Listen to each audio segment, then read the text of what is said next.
Le monde des affaires s'inquiète de l'incertitude liée aux prochaines élections législatives. Un risque majeur de décrochage durable de l'économie française. C'est l'alerte d'un communiqué publié par l'Association française des entreprises privées qui regroupe une centaine de très grosses entreprises comme par exemple Michelin, Air France ou bien encore L'Oréal.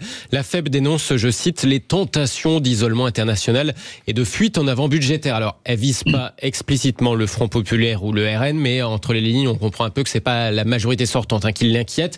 Bonsoir Sébastien Lay. Bonsoir, économiste. Merci pour votre invitation. Merci à vous d'avoir accepté notre invitation. Économiste, candidat LR et RN dans la 10e circonscription des Hauts-de-Seine. C'est justement celle où se présente le Premier ministre Gabriel Attal.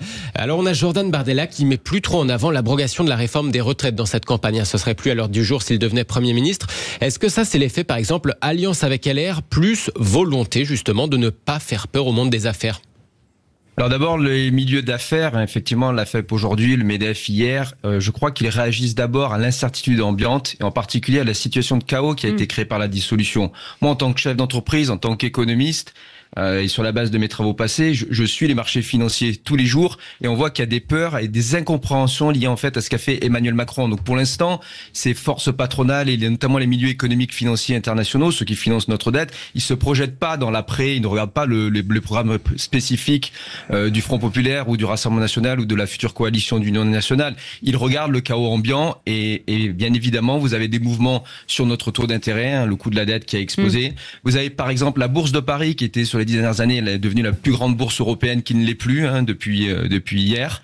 Et donc c'est cette incertitude ambiante qui inquiète les milieux patronaux. Après, de notre côté et du nouveau, s'agissant du côté de l'Union nationale, effectivement, tant du côté du RN où on a un parti qui tend à devenir un parti de gouvernement que du côté, bien évidemment, des troupes de LR, qui était aussi un parti de gouvernement. On a des gens comme moi qui travaillent sur des programmes économiques, qui ont un certain sérieux et qui sont dans le monde de la rationalité économique. Donc on sait très bien qu'on fera pas n'importe quoi quand on arrivera au pouvoir.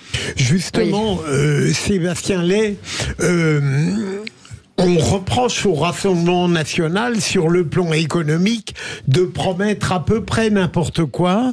Mais ma question précise est celle-ci. Est-ce que vous avez l'impression déjà que le Rassemblement national atténue son programme en hiérarchisant les urgences et le long terme ?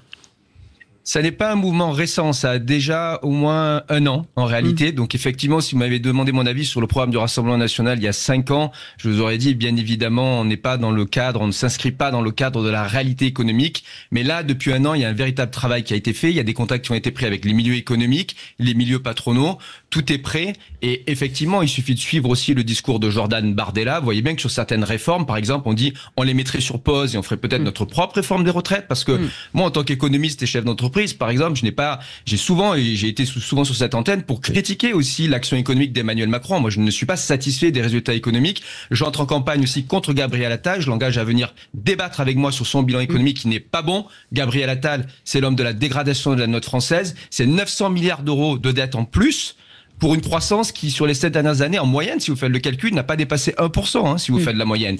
Et donc, le bilan n'est pas bon. Il est comptable de ce bilan. Il a été ministre des Comptes. Il était avec Emmanuel Macron. Il est Premier ministre. Il doit venir défendre ce bilan. Donc, nous sommes persuadés, nous sommes un certain nombre d'experts économiques qui sont aussi dans cette coalition nationale, que nous pouvons faire mieux. Et notre programme n'a rien à voir avec ce qui existe de l'autre côté, avec le Front populaire. La véritable menace aujourd'hui, au niveau économique, c'est le Front populaire. Et moi, je me demande d'ailleurs toujours ce que M. Attal et les macronistes vont faire. On va avoir des triangulaires quand ils seront 3e.